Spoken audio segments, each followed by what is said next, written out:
Welcome to the Stories of School Leadership podcast, the podcast where we elevate the voices of and create connections between inspirational leaders from the UK and around the world. I'm Emma Lurie, and thank you for joining me as I share these journeys, inspirations, and stories of education, leadership, and life.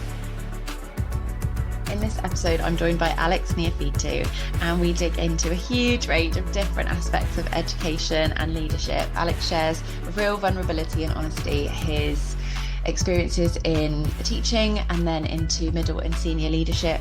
We tackle the challenges of balancing a family alongside having leadership roles, and we talk about finding joy and really fantastic impact of having a great team around you. And we talk about curriculum leadership and dig into the sorts of work that Alex is now doing in curriculum development. So I hope you love this one. I really enjoyed recording it. Let's get going. Alex, it's so fab to have you with me for a little bit of time. Thank you for giving up some of your afternoon. So just introduce yourself. Who are you and where are you from? Yeah, sure. I'm Alex. Hi. I currently reside in the Northwest in Oldham. I've spent most of my teaching career all of my teaching career in Oldham. But I was born sort of in the Midlands and have gradually moved further and further north. We had a brief conversation before we started. I'll probably end up in Scotland or the North Pole or somewhere by the end of my time. But yeah, no, I'm from Oldham. Yeah. Amazing. Okay, so I always like to find out a little bit about people's own personal experience of education. So we always say, like, this is a career where we've experienced it ourselves. So what was your own school experience like? Yeah, I mean, I think I had a fairly positive one, really. I love primary school. I've got distinct memories of specific teachers and specific things that we did. I remember Mrs. Gardner in year three, and we did sort of pottery making as you would. And I remember what was lovely was she'd let you do things your way. And I remember creating this pot, and it was the biggest pot in the class. And I wasn't aiming for it to be mega like, compared to anyone else's, but it was almost too big to fire properly. And it came out of the kiln broken. We're like, oh, that's like a real piece of Roman pottery and all that sort of stuff. And she was really encouraging. It was lovely. Another teacher in year four, he just had the best sense of humor. And he used to wind you up and take you down the garden path, and then you'd be like, oh, so we actually meant this, right? He's just having a giggle with me there, and had a really good experience. I think when I think about my time at primary school, one of the things that I maybe was late to, and I think this is often the case with boys as a bit of a stereotype, really, I guess. I wasn't that interested in reading until later on. But actually now in the things I do now and when I've been teaching, all I want to do is teach through using books and things like that. So it just kind of shows to me that actually it doesn't matter when you get into things, it's how it develops through your time and it's not about when, it's about how and using that. And then secondary school, similar for the most part, was a really positive experience. Again, there's specific teachers. I remember one teacher in, I think it was an English literature lesson, he stood on the table and was like acting out in some way to do with the story. And you wouldn't do that now because you'd get told off for not having a risk assessment in place and stuff like that. But that things like that, I feel, have really stuck with me. It's those moments where, another English teacher used to put on this ridiculous American accent while he was reading a story that was set in America, and it was terrible, but it was brilliant at the same time. And so there's lots of things I think that I've taken away that are really positive from school. I used to enjoy going to school. I had a positive experience of it, and just really wanted to do well, I think. So yeah, yeah. That's so amazing to hear. And I think that it's so lovely when you remember like specific adults and how they made you feel, because Yeah, that I've always felt like, oh, I'd love to be that person for somebody when they grow up and go, yeah, I remember somebody. absolutely. So do you think some of your positive experiences were linked to wanting to go into education as a career, or how did that Um, happen? if I'm really honest, I didn't at any point through my schooling think I want to be a teacher. I think I just enjoyed it. I think what I did do was I came to a point when you go through uni, and I think because of my positive experiences at school, I decided I want to do something that I enjoy as a career. And I didn't know what that was. I used to go into my dad's offices in the summers, and he worked for a business working with electronic components, but he sort of went up through the finance side. He was a managing director of the company, and I went and did some work in the warehouse, and I was sort of like, this is all right, but I don't want to work in an office. I don't want to be stuck in one place and just be like sat at a desk all day and just stuck in meetings all day and things like that. And I kind of thought I need to do something that is, I don't know, just more interesting than that. That's just what I wanted, something I enjoy. So when I went to uni, I chose something I enjoyed. I studied ancient history and archaeology, which I loved. I love that area, and I think that's where kind of some of my leadership in schools of humanities subjects. That's where people have tapped into that kind of that knowledge that I've got. But ultimately, I think I have always had a bit of a knack. Once I became an older child, quite like a bit of a knack of building relationships with children. I remember like sort of just I don't know, being silly with my younger sister's friends when they would come round before they were being dropped to school and stuff like that. And you know, we got on really well. I remember helping my dad out at he used to help on a Saturday morning doing sort of football coaching with sort of infant age children and then lower junior age children. I used to go on along to that on a Saturday morning before I went and did my Saturday job when I was sort of 16, 17 years old. And I loved it because it combined two things I loved. I love football, and you know, I loved sort of working with children from a young age. When I was at uni, I'd come back and go on trips with, you know, like the residential trips that schools go on. I went away with my old primary school year sixes 2 years in a row and loved it. And then I started getting comments from one of the teachers sort of saying, do you know what, the way you spoke to those children was amazing, and you know, the relationship you've got. And I think because he was a teacher, there's a different sort of relationship you can have when you're not a teacher. So he was like, you came along and did exactly what I hoped you'd do, and that was be the kind of middleman between teacher who has to tell you what to do and someone who can be a bit more. I could be a bit more friendly, it was still in a professional way, but I was to them I was sort of like a really older brother sort of thing. And I think that got me interested. And then when it came to the end of my sort of time at uni, I sort of had to kind of think, right, well, what do I really want to do? And a couple of people mentioned doing sort of a PGCE and things like that. And so that's when I ended up. So I was born in Northampton. I went to uni in Nottingham, but then I ended up doing my PGCE in Manchester. So I gradually further and further north. And I did my PGCE and I really enjoyed that. I had a great time on the course. There's, you know, some great people trained to be teachers. I think sometimes with everything that's going on in education and how difficult it can get when you're in that intensity, I think we forget sometimes to think about the people who are in it, and the people who go into teaching, whether it's primary or secondary education, are wonderful people who really care about things because they wouldn't be doing it if they didn't. Similar to other industries like nursing, you know, going into the police force, it's people who really care about making a difference. And I had a great time when I was studying my PGC. I met my wife there.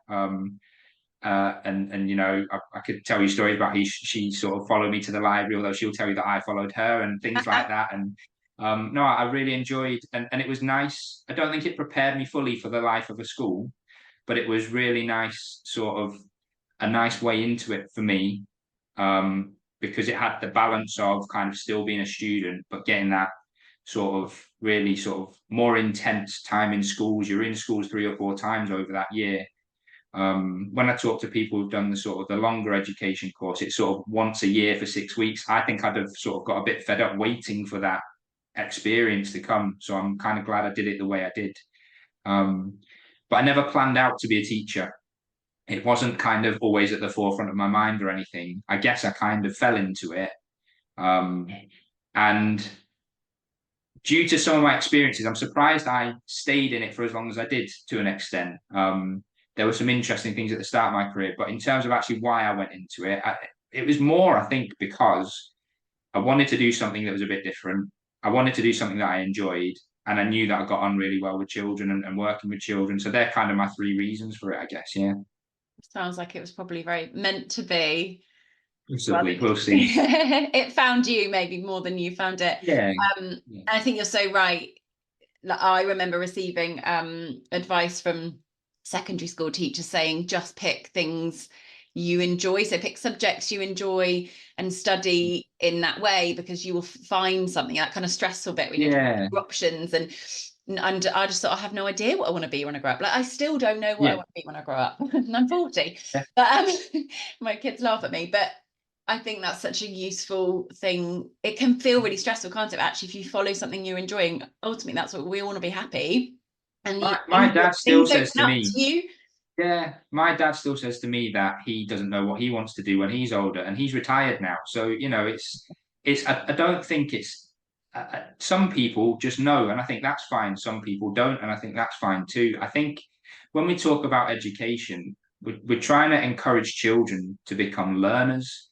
Mm. Yes, there are some things that we really want them to know and understand, but ultimately, the best way to become a learner is to enjoy the learning. So if you can encourage children to enjoy the learning, they will learn whatever they need to and whatever you put in front of them because they're enjoying being there. It's when those children are switched off, that's the challenge. You're trying to switch them onto it, and that can be really, really difficult. But yeah, I think enjoyment for me is a big part of whatever anyone does. I think if you don't enjoy it and your heart's not in it, you're not gonna be your best. So yeah. I think you've really hit the nail on the head there, which ties into a lot of the challenges that we're having in education at the moment. And I think we'll probably get onto it a bit later when we talk about the things Yeah, yeah, we're yeah. doing now, because if we could have a better focus on how important it is for children and young people and anyone who is trying to learn to enjoy Yeah. it and to be engaged and fascinated and to find joy in it, then actually Yeah. we might be in a different position. But yeah, we'll probably dig into that a bit more. I think you Well, probably I'm sure. I'm sure. get Yeah. you into writing a curriculum, because ours is not great. So Yeah. tell me a bit more then about your kind of first steps into teaching jobs, and then how that got into leadership. Yeah, so obviously I studied in Manchester to become a teacher, and then I ended up, I don't know if this is the same in other parts of the country, but there were lots of pools you could apply to as what was then an NQT. So I applied to the Trafford pool, the Salford pool, the Oldham pool, and I ended up getting my first job through the Oldham pool. And I wouldn't say that my first experiences of teaching were particularly great. For lots of different reasons. It was a school in I mean, say a deprived area of Oldham. There are lots of areas in Oldham where there's high levels of deprivation, but it was in an area in Oldham where the children, um, lots of them didn't have all the things they needed.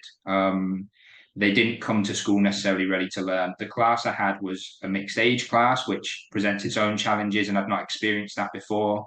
I think I still find that challenging now. I talk to lots of people in my current role about mixed age, and I think it is really tricky to manage that. But I had a lot of children with a lot of different issues. The school was in a really tough spot. And I was a bit naive to all of that side of things. I think when you're first starting out, you're just excited. There were lots of stories about, oh, if you have to try really hard to get a job. There's too many. And this is the thing where it's kind of reversed. There's so many teachers applying for these jobs, so many NQTs applying for all these jobs. You're really lucky if you get a job straight away. So I kind of accepted probably the kind of the first real job that came up to me, really, and was dead excited about it. But with hindsight, I think I probably could have been a bit more patient and really thought about, is it the right place for me? And with hindsight, I think I wasn't ready for the challenges that it faced, for lots of different reasons. I mean, I remember there were lots of interesting behaviors from some of the children, some of them with, you could completely understand why they're acting the way they acted. They had lots of challenges outside of school. But as an example, there was a child who he did have special needs, but he climbed a tree at dinner time. He was sort of on the autistic spectrum, and his mum was constantly sort of talking to us about not speaking to him in the right way. Make sure you train, and I completely agree with that. I think there are ways of talking to children with different needs that help them. So I was really conscious of that. We climbed up this tree at dinner time. I'd been One of the dinner ladies had come to me and said, "Look, he's up this tree. What we're going to do?" And I remember, and I probably shouldn't have done this, but I climbed up. It was only a small tree, but I climbed up the tree next to him. He was sat on this branch that looked like it was going to break. He was quite a strong, big lad. But I've got to do something. And I got him to put his arms around me. He was on my back, and I brought him down. And his mum was coming out, sort of shouting at him, sort of saying, "Why are you up that tree? Get out!" And there were lots of challenges like that where I kind of think things didn't tie up, and I had to sort of deal with things like that. And It didn't set me up on the front foot, let's say.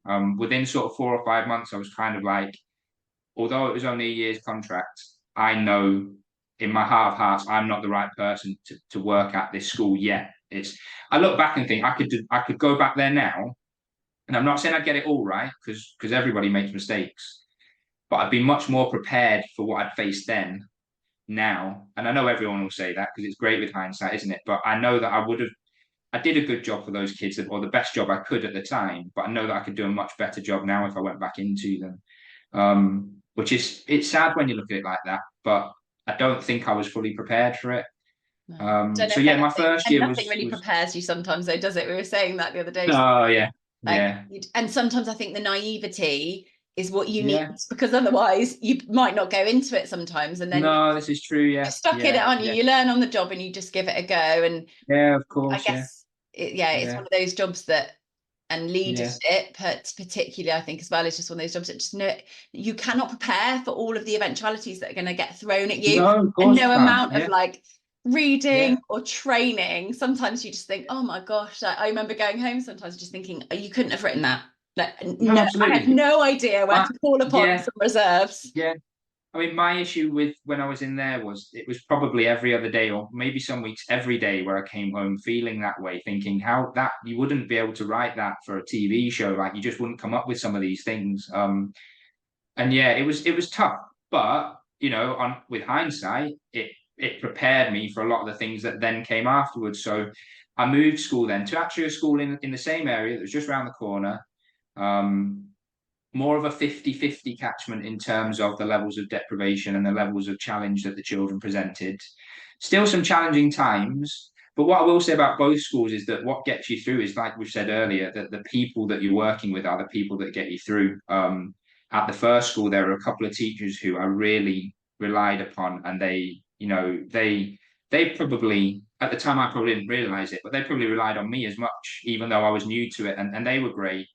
The executive head was brilliant, and she actually was the executive head of the other school that I moved to. And I think she saw something in me. The deputy came over and observed me at one point, and he saw something in me. And I ended up staying at that next place for sort of 5 years. And there were lots of interesting things, some that I wouldn't talk about to people now. But again, experiences that kind of set me up for things moving forward. But again, that team that was there was a team that worked for each other, and we worked really well, and we got on with one another, even from a social point of view. And I think, I remember in your first podcast, you talked about the team that you'd built at your school, and how well everything sort of clicked. I'm not saying that we were better than anyone else by any means, but because we worked together and looked out for each other and thought about each other when we were making decisions, it felt like a good place to be. And the only reason really that I moved on from there was for progression, which I guess kind of takes me to the next part of my career. So the middle kind of part of my sort of 15 years in the classroom was a tricky time for me. I moved. I think I got like a TLR position where I was sort of in charge of the curriculum and things like that. And I stayed there for about 18 months. But the initial part of it was great. But again, it was a challenge that I think I wasn't fully prepared for. It was a school that, again, was in a really tough spot. I think the head and the deputy had their hands full with an awful lot of things. And I probably needed a bit more support than I let on. I probably needed a bit more support than they realized. And it was at that time we had our first child, my wife and I. She works in education. Well, she's currently ahead at the time. She was sort of at a similar level, maybe slightly ahead of me in terms of progression. And sort of I kind of, there were so many changes happening in that place that I worked in so regularly, felt like I just couldn't keep up with it.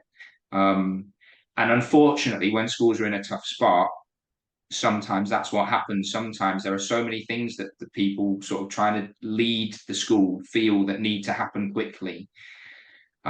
Just at that time, I think I remember having a conversation with the head, and I ended up in tears with him. And the next day, I took my resignation to him, and again there were a few more tears, and I just said, I think I've just bitten off more than I can chew. And you know, he understood. He didn't, you know, he didn't want me to go. But it also, I think he could see it, but couldn't really do much to help at that point. And that's really difficult because you kind of feel like, and this is not meant to be negative on the leadership team. And I was sort of part of that leadership team, but it's not meant to be negative about them. But it's frustrating when I look back because I think if someone had just stepped in and been a bit more of a mentor to me at that point, maybe I would have found a way through it a bit better. I don't know. But again, there's just as much on me as well, because there were times where I probably should have asked for more support and I didn't, because I think my view on leadership has changed dramatically over the last few years. And when I first started my career, my view of being a leader was you're the person in charge and you make decisions and what you say goes. And at that point, I kind of felt like, well, I've been brought in to lead on something. I should have all the answers. I should be the one coming up with everything.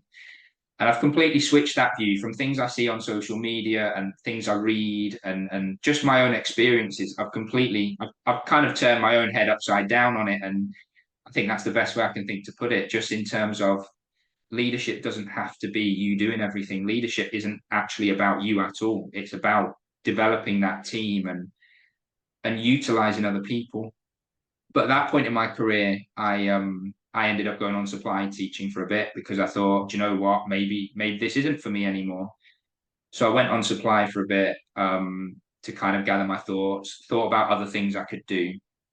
But my wife actually, who worked for a trust at the time, um, one of the head teachers in the trust heard that I wasn't attached to a school, asked her if she thought I'd mind him giving me a call. Which I was like, no, I'll take the call. I think I probably said it less politely than this, but I really don't want a job. I probably used a few naughty words, not aimed at him directly, just in general, because that was the place I was in. But no, I took the call, ended up going to view the school. It was a lovely school. You could see things were in place. You could see that it had been on a journey over the previous few years. Ended up agreeing to go for an interview. And ended up getting the job. And what made me take the job was I remember teaching the lesson, and I remember the night before again, I got my knickers in a twist. My wife was frustrated with me because she was like, "What are you talking about, Alex? You can do this. You taught lessons like your whole career. Like this is not a big deal. You're overthinking this, all that stuff." Because that's what we do to ourselves when we're going for something. We put pressure on ourselves. But I taught the lesson, but I distinctly remember sitting in the head teacher's office with the head and the deputy, and think I don't know if someone else was there. And I'd not, if I'm honest, I didn't really prepare for the interview part. I thought I'm not really bothered about this. Did you? So no, well, this is it. So I really planned the lesson because I wanted to give a good account of myself. But then I didn't really think about the interview part because I was like, whether I get this or not, it doesn't make any difference to me. But by the end of it, I remember answering all the questions and thinking to myself, oh, I really know what I'm talking about here, because I'd not overthought it. But I also distinctly remember sitting there as I was answering all these questions and sort of seeing the looks on their faces. And it was lovely because their eyes were lighting up. They were really like interested in what I had to say. They clearly really wanted me to come and work for them. Now, they may have changed their mind once I started, who knows? But it was in that moment where I thought, do you know what? Maybe I should give this another go. And afterwards, you know, it was pretty quick. It was like, yes, we'd love you to come and work. Let's sort it out. And another journey started where I started to get really interested in developing the curriculum. And as I worked, I did about 4 years there. And by the time I left, they had me doing all sorts. You know, it started off with humanities. I did a bit on computing. I looked at art and DT and supported the art and DT lead with developing things. And they had me doing all sorts. I got to go to SLT meetings and things like that at various points. And it made me start to sort of almost believe in myself again. I think I think most teachers find that really hard. Not all, because there are some teachers that I'm sure are just really confident in themselves and know what they're saying is what they feel like. But I think a lot of people who work in schools doubt themselves, the way the system can be, and dependent on who you work for. Even when you are the leader, when you're the head teacher, I think you can have massive doubts about, am I doing the right thing? Am I teaching in the right way? Should I take this risk? Should I not take this risk? And that can be challenging, I think, hugely. I feel like I've gone massively off on a tangent here. I apologize, but I just, No, it's so amazing. please redirect me if you need me to. I will. I think firstly, thank you for being so honest, because I think we often don't share those bits where it gets really hard, and we can, Yeah, you yeah. seem like a super confident person. I'm sure a Oh, huge asset to any school, but from the outset, you might not know, and I guess that's the purpose, hopefully, of kind of sharing these stories, is that you don't know that actually people have had times where they go, this just didn't work, that didn't fit. I yeah, cried, of it's course. rubbish. Yeah, yeah, I took a little squiggle, and I think I'm sure it didn't feel brave at the time, but that sounds like such a brave decision to go, actually, I'm going to step out for a bit and take some headspace. And I guess I'm hearing it a bit more now because I'm starting to do some of this work and listen to more people's journeys. But I guess I had never thought that taking some steps sideways could be an option. And hopefully what for you has been a really positive option. I think people see that as a negative. And yeah, like if you're not just going to keep going from teacher to next step up to lead to assistant to head, and if you're stepping out, that's not necessarily the right route. But yeah, I've spoken to yeah, people who've taken a little squiggle, given themselves a little bit thinking time to then find that next step in their journey. So I think yeah, it's really absolutely. Yeah. valuable. And so I know you, did kind of some assistant head bits, Yeah, and so that was kind of the then next step. tell me a bit more. Yeah, and I guess the reason I got onto that was because of my experience at the school I've just talked about. There was again the team there. So this is probably not the point of this podcast, but the team there, we had relationships that just spurred us on to do things, but we enjoyed working with each other. She'll hate me for saying this. There was a teacher who started as an NQT there in my second year of teaching there, and she used to jump out at people at the bottom of the stairs, and it was hilarious. But I did have to warn, we all had to warn. And look, some of the staff are a bit older. If you give a member of staff a heart attack, that's not a positive thing. But the reason I bring it up was because she played a prank on me. She hid in my stock cupboard, and she had a couple of other people in on it, and she had one of those ghost masks or whatever, and she'd set a camera up to record it. And she'd got one of the teaching assistants to come and find me, say, "Oh, such and such needs the yellow folder from your cupboard. Can you go and get it?" I'm thinking, yeah, I don't have any yellow folders in my cupboard. What are you talking about? But I feel that she's like taking me to the stock cupboard. Come on, look, you need to get the yellow folder. So I open the door. She jumps out at me, but I didn't react the way she expected. I was just like, that's probably this person. In my head, I was like, she's the person who always pranks people. And she was really gutted that I hadn't fallen for it. I mean, I sort of went, ugh, but other than that, there was, and I think I've still got the video clip somewhere, and it's hilarious. But then I sort of got her back at the end of the year. I hid under one of her desks. I tied my tie around my head. I had a water pistol. And when she came back from dismissing the kids, I just sort of crept out and started squirting with this water pistol. Now, most people would say, "Oh, that's really unprofessional, Alex. You shouldn't be doing things like that in a school and all that stuff." But to me, it's little things like that that make the staff team the team that they become. So much so that everyone remembered that. So when I did leave, it was towards the end of the COVID stuff. I kind of left. I think schools opened just before the Easter, but there were loads of sort of rules, and I was leaving at that Easter to go off and become assistant head. And they gave me sort of a guard of honor with water pistols. They all had ties around their head, and they all had water pistols. And we're out on the playground. They led me out. It was literally, I remember stealing one of them and squirting them back. And it sounds really stupid, and I know that's not really about education, but to me, that is what makes a team. It's those little things, the little jokes that you have with each other that no one else would understand. I think they shrink wrapped. They used cling film around my car and stuff like that when I was leaving as well, and just stupid things like that. And I I think know we're it's not so talking about important. that as I such, don't think but it's silly at all, but I think we probably don't talk about it enough. And I meet people who yeah, would share stories like that, and then I'll share. So, for example, at the little school that I used to work at as head, we used to play hide and seek with each other. So we yeah, thought it was hilarious, just really childish stuff. So someone would go off to the toilet at lunchtime, and there was only about 4 of us in the staff team anyway. So we'd all hide in the yeah. staff room. Like, they knew we were hiding. They come back Oh, and be it's like, "Oh, brilliant. where are you?" And we'd all laugh our heads Oh off. yeah, We'd be like, "Stop!" It was super childish, super silly. yeah, We play silly games, like in assembly we'd try and get sort of funny code words in, or film names, but you're right, what that was building that team, and it meant yeah, that absolutely. we loved coming to work and we had a great time. And I think I feel like a lot of that is getting lost more and more and more because things are so pressured, things are getting, and those are the things that are getting lost. I think post-COVID, Yeah. people have got, it's just slightly more separated from each other. And yeah, there's definitely a mix, isn't there? There's some people who would find that element joyful and really important, like really, really important. And then there's other people would go, yes, that's not very professional. But I think Well, what you've that mentioned as well that is about finding the right team for you, because there's not a right yeah, or wrong, but there's a team that works no, for you. absolutely. I think that kind of brings me on to when I became assistant head as well, nicely, because I left this school that had that kind of culture, and actually I left, and then a few people left, and I think it's still similar, but it's not the same group of people anymore. So things change, that's the nature of education.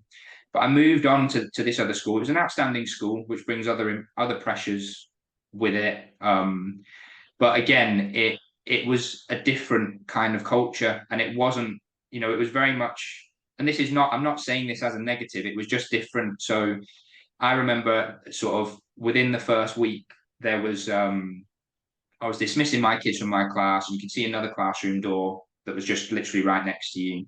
And one of the teachers was dismissing the kids and talking to one of the parents, and people have mixed views on this, but the parent had a little child with her. And we work in a primary school. I mean, this child wasn't primary school age. I think he was sort of like maybe 3 years old. And I love, having a joke with children. So I was sort of doing this to the little boy just because I'm thinking, well, the parent's having a chat. That little kid, he might start running around, whatever. If I distract him, and actually I get a smile. He's smiling at me. I'm enjoying it. He's enjoying it. But I remember having a conversation with someone else on SLT who sort of said to me, I don't know what you've been used to, how you used to being with, working in a school and stuff like that. But, there's a level of professionalism as, if you're on SLT, you need to be a certain way. And that was kind of, well, I get it, because that's how some people feel that way, don't they? That's how some people are, and that's fine. Um, but that was kind of my first kind of thought, right, well, I'm going to have to change the way I am a little bit here if I'm going to fit in with things and figure out where my place is in all this. Um, and it was tricky. And I spent sort of 2.5 years there, and I learned an awful lot. The executive head was an amazing lady. She really, really knew what she was doing. She had a really clear direction. It was part of a federation of 3 schools, so she had an awful lot on her plate, and I had massive respect for that. She had a lot of time for me if I went to her. But I think, I enjoyed my time there, but I felt sometimes like I was I'd gone from one position where I was being asked to do loads and loads of things. And when I first started at this new place as assistant head, so I'd got this title, and I thought, that's what I'm going. I need the title to show that I can do stuff, which is wrong, and I know that now. But I felt like initially, at least, it was kind of a little bit of a step back. And I also felt like, I think in primary schools, and I've not got experience of teaching or leading in a secondary school, so it's really difficult for me to comment and compare. But in primary schools, as a leader, often, and obviously you've worked in a really small school, but as a leader, a lot of your time commitments are teaching. So unless you are the head, and even in certain schools that are really small, the head will be teaching. I don't know if that's your experience, but the majority of schools, in terms of leadership, the only person who's out of class is the head teacher, sometimes the deputy. So I felt like I couldn't get my teeth stuck into things. I felt like I couldn't be the leader or do the things that I thought me moving up was going to allow me to do more of, because of the kind of time constraints, really. And, again, I take some responsibility for that. Maybe there were times where I should have gone more and said, look, I need more time for this and I need more time for that. But also, we've just come out of COVID. There are all sorts of operational things that happen constantly in a school. So I'm really conscious that people are being dragged here, there, and everywhere.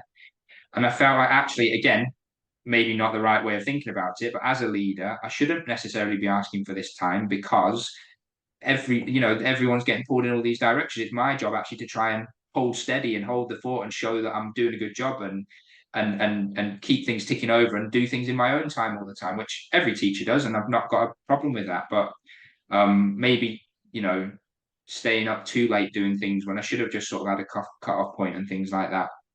And for lots of reasons, kind of got to a point where I needed to again make a change. So initially, I started applying for deputy roles that were out of class.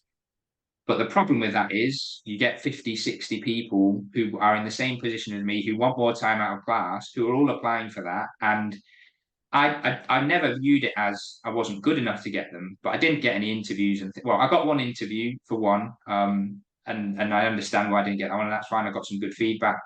But I kind of applied for a few, didn't get very far with it, and it kind of got to a point where actually I was almost dreading being a classroom teacher and a leader at the same time again from September. I kind of felt like I've done that for however many years. It's not that I dislike the teaching part, because teaching is great. And I think most people who are thinking about leaving or do leave teaching, I don't think any of them would say to you that they disliked working with the children. That's arguably the best part. But I was at a point where I wanted to have a broader impact and do more. And I felt like even though I'd got this title of assistant head, which to some won't seem like anything, but to me at the time, it was like, I've worked really hard to get to this point, and I still feel like I'm not able to do the things I want to do. Not necessarily for anyone's fault, just that was just how I felt. We also at that point had two really young children, and my wife, as I've mentioned, is a head of an academy in a primary school as well. We were both in it. We have both moved away from our families. Sort of, she's moved south and I've moved north, and we've kind of met in the middle. Some people would call that fate. I don't know, but it's great. But because of all those things, I had conversations in performance management with my head, and sort of saying things like, I'd love more time to do things. There was someone else who had recently got a role that was across the three schools where they were more out of class. And I was like, I would love to have a role like that, working on curriculum or whatever. And she was like, no, I'd love you to as well, but this, that, and the other.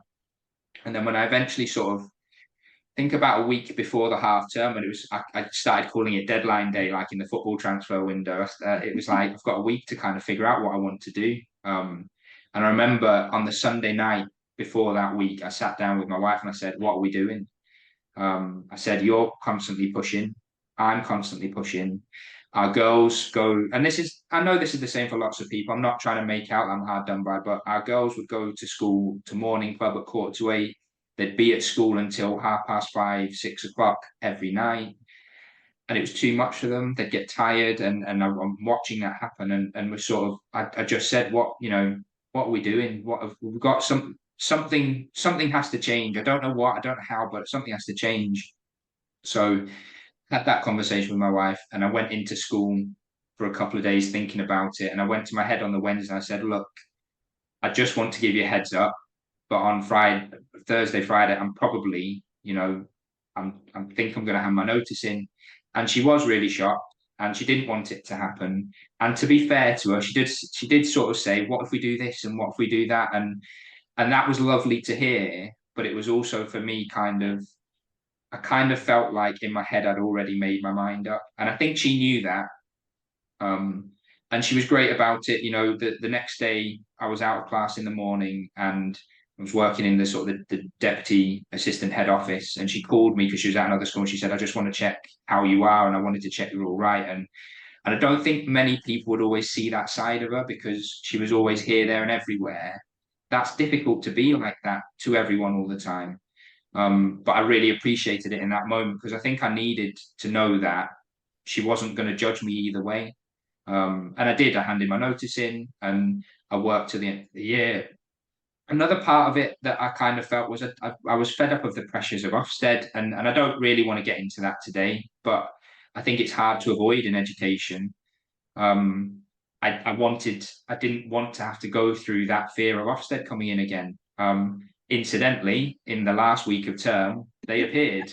And I remember I'd booked, I was owed a day off in total because of certain trips that I'd been on over weekends and things. And I'd booked 2 afternoons to go and see my daughter's sports days.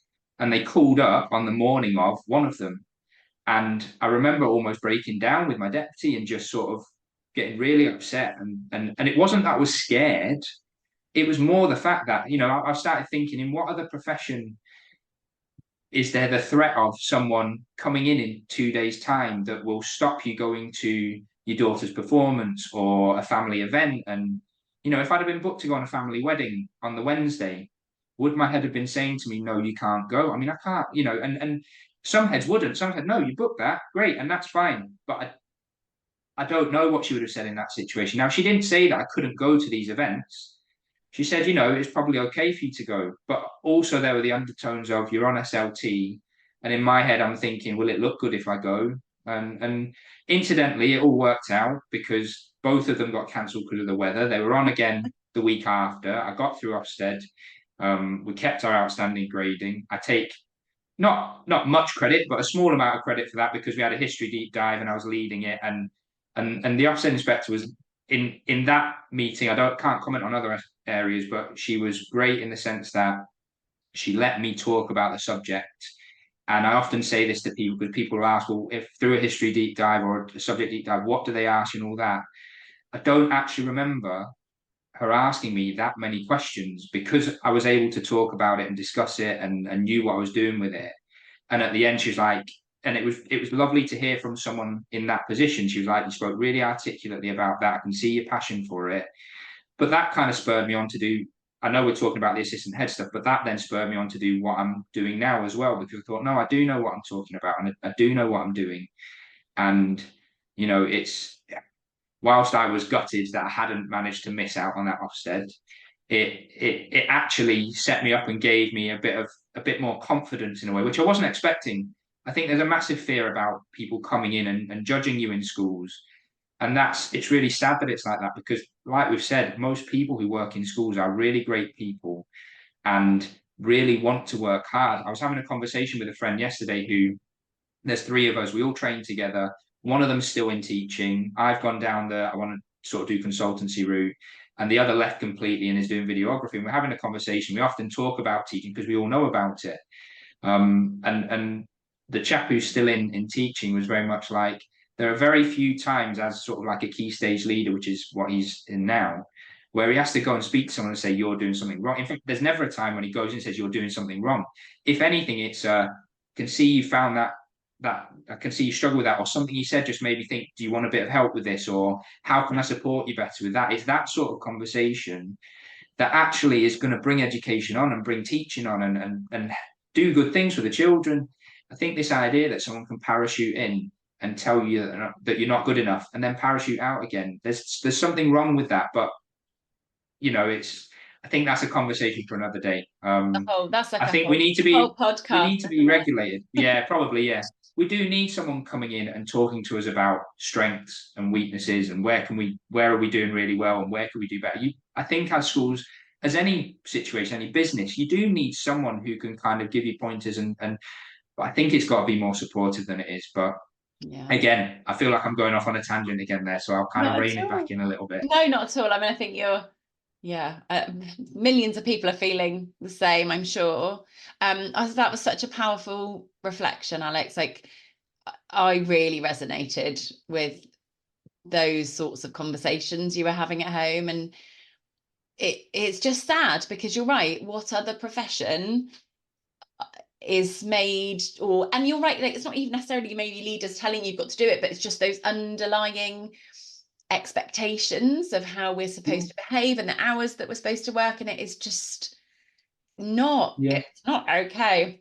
It's rubbish. I think you articulated so brilliantly that like middle leader, senior leadership feeling. And I have friends and colleagues who I've worked with who explain it exactly that, like, you're that real stretch. You want to be an amazing classroom teacher, love doing that bit of it, but that takes up so much of your headspace. And then you are wanting to lead and take that on. And they're two, they don't conflict, because of course they're really interlinked, aren't they? But actually, in terms of your headspace and your time, they're two separate things to work on. And I think if when we compare education to some corporate, entities, if we looked at if you really looked at actually how many people might be employed in a corporate organization to do the sorts of things that we're trying to do in schools right now, you wouldn't have people leading at that level and still be doing the operational, like on the ground stuff. Or if you were, you'd have enough leaders so that you could be doing a small enough element of it, but like really well. And I think leaders are just trying to take on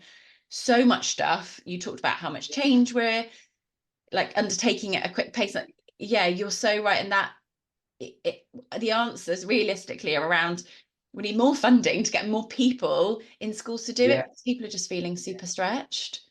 So I think no, there's another side to it as well. amazing. No, I think there's another side to it as well, in the sense that when you train to be a teacher, you're not trained to be a leader. No.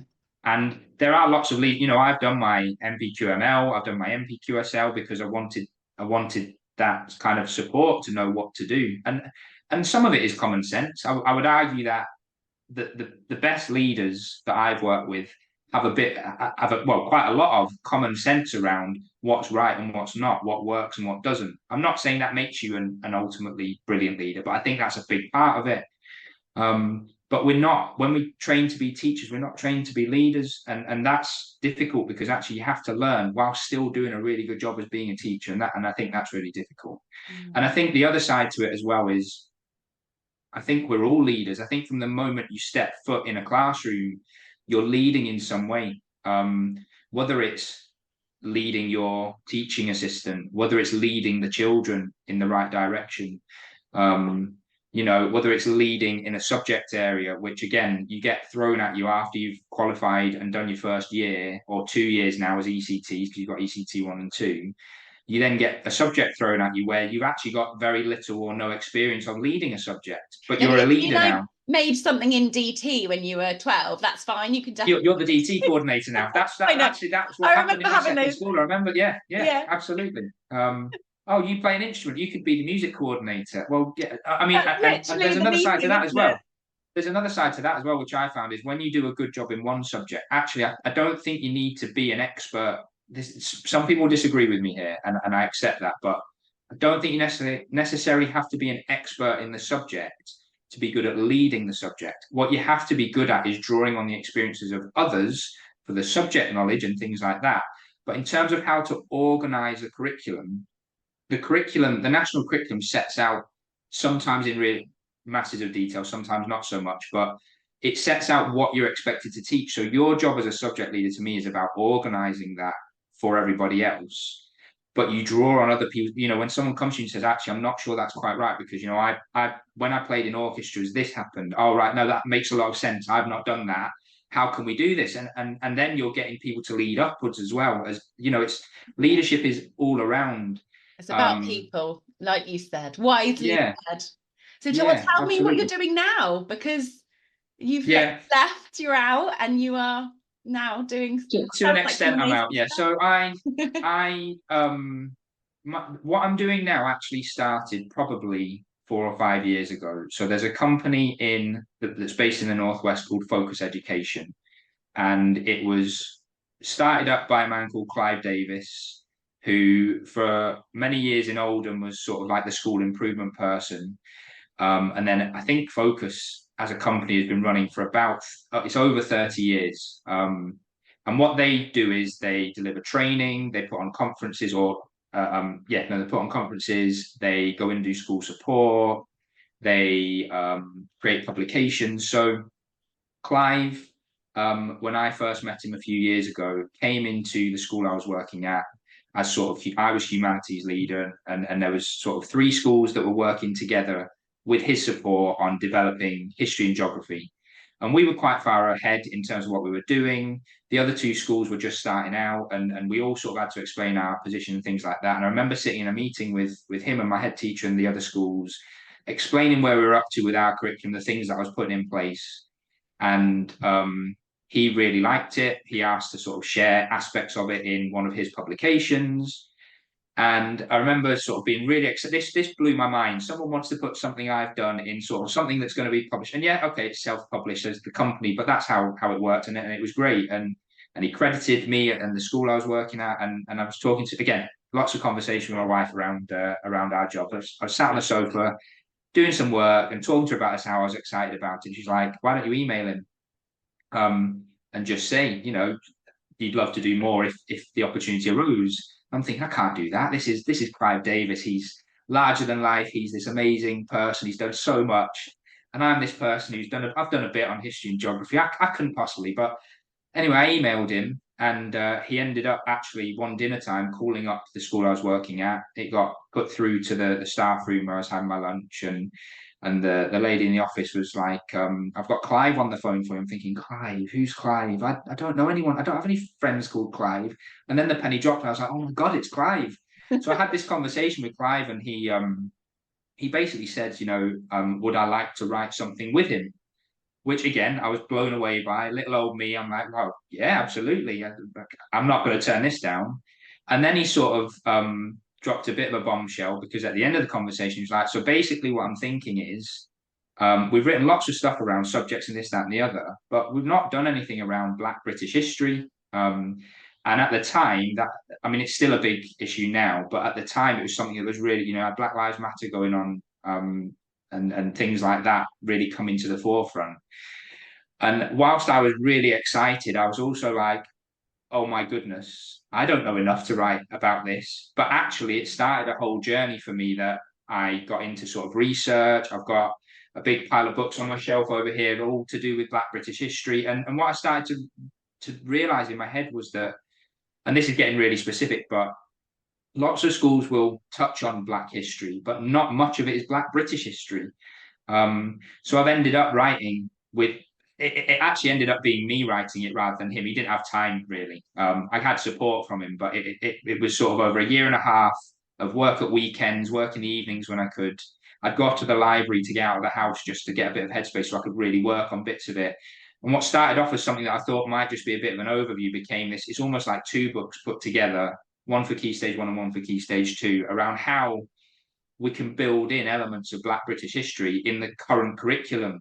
So even silly things like the Romans, for example, had a group of people called the Aurelian Moors stationed on Hadrian's Wall, and linking to aspects like that, just to show people that, I think there's quite a common misconception that Black people only came to Britain during the Windrush period, and it's just it's not true. Britain as a country is full of culture and different people coming from different places. Our whole history is built on people invading and conquering us and then leaving. And so to think that one group of people or two groups of people have only been here for 50 odd years or whatever, it's a nonsense.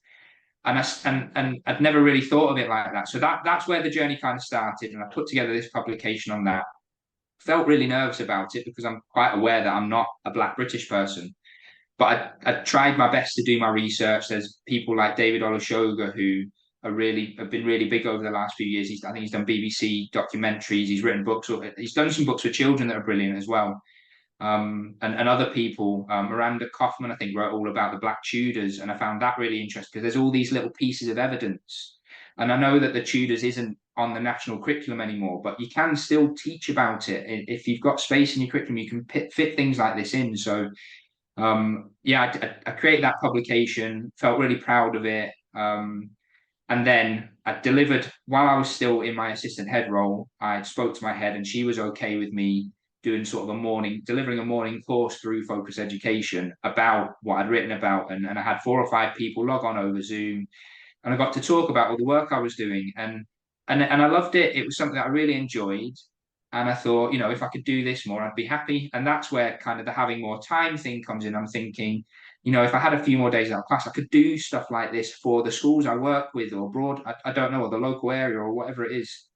But when I got to the point of handing my notice in, I was at a point where Focus were constantly asking me, well, could you do this and could you do that for us? And I'm sort of like, I would really love to do this, but I really don't have the time. I don't have the capacity to do it. So when I handed my notice in, I went and actually had a conversation with Claire, who runs Focus. And, I said to her, she'd asked me about creating these vocabulary overviews for history, geography, and science, which were there was very much smaller publications, but I was like, no, I'd love to do that. I'll get started on that. But by the way, I've just handed my notice in. I'm going to go on supply from September and do some supply teaching while I figure out what I'm going to do. But if there are more things you want me to do, I'm here. Hi, sign me up. And actually, in that meeting, it was the moment where I sort of decided, because by the end of it, she'd sort of said, "Oh, you could do this, you could do that, you could do this for us, you could do that for us." I kind of decided, no, do you know what? Maybe I do need to explore this more. So that was another reason why I was making the decision that I did to leave the classroom, because I was like, this is a way of me doing what I love in a broader sense across many more schools, across the country even, just to try and have a bit more of an impact. But it has given me that flexibility for my family. So whether I'm doing a day supply teaching or whether I'm leading a course over Zoom, I can drop my girls off at school at normal time some days. They're not there till 6 o'clock every night. My wife can go and do her head thing and not have to worry about the fact that the girls are stuck in a club until whatever hour, and little things like that. So from over that summer, I kind of started setting up my own website. I've called my kind of business name New Education Outlook. I've done that because it sounds silly, but I was trying to think of a hook to me, and it's NEO are the first three letters of my surname. So I've got a whole page where I've kind of worked out, well, what words could I use that make sense with what I'm doing? A brainstorming session. So that's the name of my company. But I do a lot of what I do at the moment is done through Focus Education, because they've got more of a platform, and I need a starting point, and they've been great with me, and I don't think there'll ever be a point where I don't do stuff with them, because they really have been amazing. It means that I get to spend more time talking to Clive and things like that. Who, we had a meeting with him yesterday about Focus have their own kind of curriculum called the Learning Challenge curriculum, and I'm now more involved in developing things for that. So I'm developing something at the moment called History Bites, which are sort of like ebooks, but I'm trying to make them interactive. So I'm getting my daughter to kind of record the speech around them so that they can be played in front of children and things like that, or children can look at them themselves as part of that curriculum. But we're having a conversation about some new overviews we're putting together, and just he will, a bit like I'm going off on tangents all the time, he will go off on these amazing tangents that his knowledge is just so broad, and he's got so much experience, and I genuinely really value having the opportunity to work alongside someone like that. But he in return values what I have to say, and that's really important, I think, for people in education. It's not about being patted on the back all the time, but it's about feeling like what you do matters to people. And some people say, well, it just has to matter to the children. Well, that's well and good, but you come and work in a classroom with the same class for a year, and you show me a class that continuously values everything that you do. Kids have their own lives, kids have their own things going on, and that's what they're not thinking. Sometimes they're like, sir, you're amazing, I love having you as my teacher. But there'll be other times where they're like, I've had a really tough time, I don't really care what you're talking about. Like, it's never, get onto the parents. Yeah, well, and that's sometimes they love you, and sometimes they hate you. Yeah, well, and that, as parents ourselves, you're really conscious of that. You see it from a different side. I remember I had a head teacher many years ago who said to me, Alex, when you're a parent as well, you'll see things differently. And he was absolutely right. You go to parents' evenings with the view of, I don't want to be that parent who, I don't really have a reason to complain. My daughters are brilliant, not necessarily because of me, more probably because of my wife, but they are brilliant. And, we don't have things to complain about generally, but I'm very conscious of that when I go into things like that. Parents are protecting their children essentially. So whilst it's difficult if they have something that's kind of unfounded, you can also kind of see their point of view if they're worried about something. But yeah, no, so that's what I'm doing at the moment. I do lots of courses online, which is great because I can speak to people in lots of different parts of the country. I'm going on my first business trip next week, which is amazing. I've been booked to do a half day inset at a school in London. So I'm going down on the Sunday to stay overnight. I'm going to, get to go into that school, work with them more directly. I'm doing something else at the moment. Before half term, I have been going into a school. And again, I didn't expect to be going down this route, but it ties in nicely with the podcast, really. I'm going in to sort of work with a couple of assistant head teachers, who one of them is fairly new to it. One of them has done it for a couple of years, but for lots of different reasons, the heads just want someone to sort of work alongside them and direct them a bit of how they can not do they're doing a great job. It's not about doing a better job, but being a bit sort of smarter with their time, and sort of, rather than approaching things that are huge, what are the little things they can chip away at regularly that actually take away from the bigger jobs, or add up to the bigger jobs, if that makes sense. So I've been doing a few days in there, and that's continuing over after the half term holiday. And that's been great because that's all about developing people's leadership capacity. And I'm doing things that I would love to have done more of in schools, but just didn't have the time when I was working in them. And I find that hard to take, because it's like, if I'd have just been able to do this, maybe I wouldn't have stepped out. But actually, now that I'm on the other side of it, I'm really enjoying the variety of things. I'm writing more publications and things like that, or resources that people can use. I've just put together a set of like year group timelines to help with developing chronology. So each class, each year group will have the things from the previous year on the timeline, and then they add the new things to the timeline. And to some people that sound like, who cares about that? But to me, it's like, that's how you develop a chronological framework in children's minds. That's how you give them the opportunity to revisit things that they've learned about, and doing the same with maps in terms of geographical locational knowledge and things like that. And just the variety of stuff I'm getting to do in my current role. And it's hard because I'm just starting out, and everybody has bills to pay, and I don't have necessarily that regular monthly income. And again, I know that's not what we're Right here with you. necessarily to talk about, but I think it's worth mentioning, because anyone who is kind of thinking, oh, Alex, what you sounds amazing, what you're describing sounds brilliant and fun, and I'd love to do that too. There are lots of challenges to it. Some of them, again, I've gone into naively. I'm not a business person by any means. I'm a terrible salesperson. As part of my work with Focus and their curriculum, I sort of do demonstrations of it to anyone who's interested. I'm not a salesperson. I'm not going to tell you you have to buy it, because it's up to you. It's schools have decisions to make around their curriculum. If the learning challenge curriculum fits for you, then great. If it doesn't, I'm not going to tell you have to buy it. I'll just tell you the facts. I'll tell you why I think it works, and all that. But it might not work for you, and that's fine. But I'm a terrible salesperson, and I think as teachers, we're terrible sales people of ourselves. We don't always sell ourselves and our strengths. So when we go to interviews for our next post, we're constantly, at the back of our minds, we're doubting ourselves. We're thinking, why am I going for this? Should I really be going for this? Are they just going to think I'm an idiot when I turn up? And of course the answer is no. You wouldn't be going for something unless you were up to the challenge. But um, I think the same thing currently applies to what I'm doing now. There are lots of times where I think, am I the right person to be doing this? And of course I am. I know what I'm talking about, but you have to remind yourself, or sometimes you need, having Clive there is amazing, because he will to just drop little things in his emails occasionally that will just make me think, do you know what? I am doing the right thing here. This is great. I'm on the right track. But yeah, I'm loving what I'm doing now. It's hard, but I'm loving it because I'm doing lots of different things. I've got so much more flexibility. I love working from home, but I also get to go and work in Focus's offices as well. So I get both sides of that. I still get to go in and work in schools. I still get to work with teachers. There's other things that I'm going to be taking on next year. So I'm set to.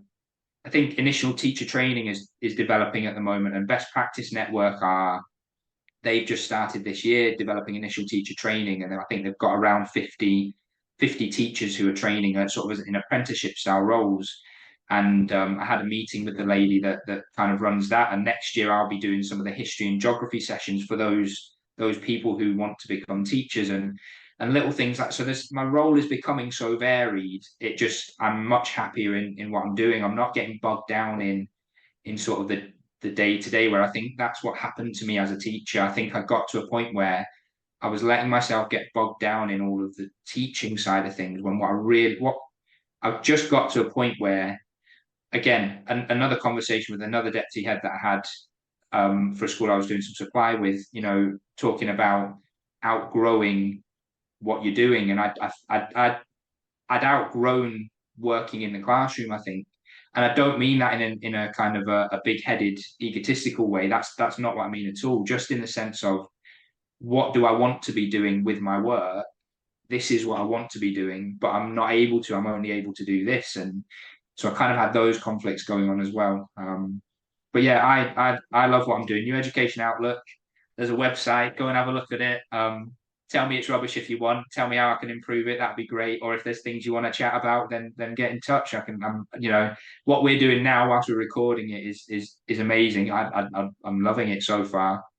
But something else I've got to do a lot of is have chats with people who are working in schools about their curriculum. I'm really interested in it, even if it doesn't lead to me coming in and doing something. I'm learning, you're learning. We can share things. It's lovely to have a catch up about things that are going on in different places. So yeah. It sounds amazing. So great. I feel like I can imagine when you were talking before about your head, I bet they're absolutely gutted that you left.